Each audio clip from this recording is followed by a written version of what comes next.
Do you want to learn how to draw heroic figures, godlike bodies, and Adonis-worthy physiques? Then look no further because your journey ends here. What's up, art friends? It's Perseus, and this week we're going to be learning how to draw the male figure. It's week 5 in the vanilla series, and at this point, you've probably realized that I've just decided to completely skip over how to draw the ears. Let's be honest, they're the most adulterated body part most people draw, and they're not that fun. So as long as someone isn't dying to see a video on how to draw ears, we're going to blow right past them for now in lieu of more interesting things.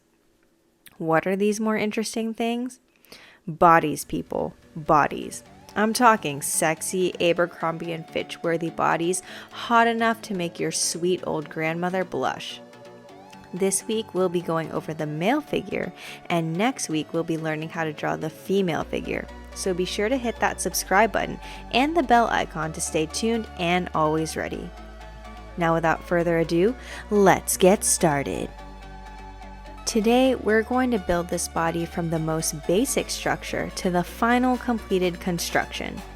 What's the most basic structure of the human body? No, the answer isn't the cell. We're not in biology class, people. The most basic structure of the human body in figure drawing is the skeleton. So let's go over the basic shapes and proportions of the male skeleton. The average male figure is 7 heads tall, but if you want your character to have a more heroic silhouette, you can make him 8 heads tall.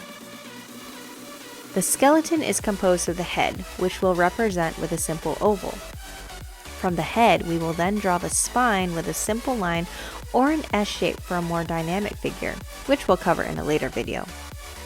The shoulders are 3 head widths wide, and I like to draw the clavicle a little past the base of the chin to indicate the start of the rib cage, which will be represented by an oval. The shoulder joints will be represented with spheres and placed at the top of the oval of our rib cage near our clavicles. The hips will be represented by an oval beneath the rib cage. The elbow joints will be drawn to align with the base of our rib cage, and the hip joints will be on the side of our hips, and our knee will be the same distance away from the top of our hips as the top of the rib cage is away from the base of the hips. After this, we put in our hands and feet.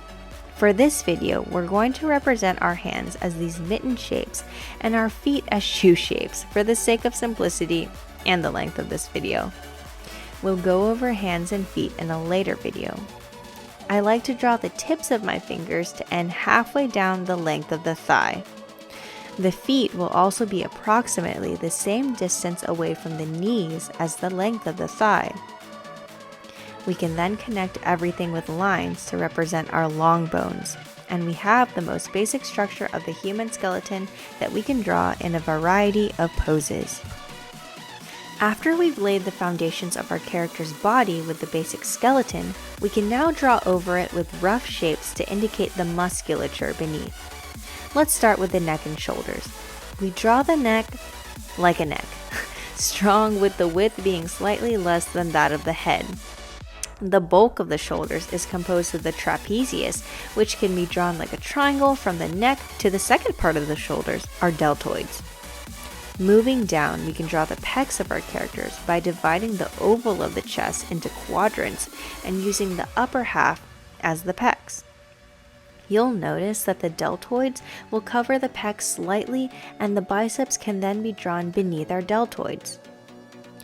Now our forearms will just be tapered cylinders from the elbow to the hands. The waist will be drawn connecting the chest to the circle of the hips. The upper half of the leg isn't a perfect cylinder, but the thigh tapers towards the knees. The longest part of the thigh is the same length as the length of the torso. The length from the knee down is the same length as the length of the thigh. There are 3 major muscles that really define the shape of the thigh: the vastus medialis in the inner thigh, the vastus lateralis in the outer thigh, and the rectus femoris between both of those. To draw the calves, I draw them thicker towards the middle upper half before tapering down towards the feet. Our abdominals will be drawn starting from the pecs to the top of the hips in a grid. Finally, we can draw over these shapes with the final silhouette of our character's body. To draw the forms of the muscles, we have to consider the light source that's shining down on our character.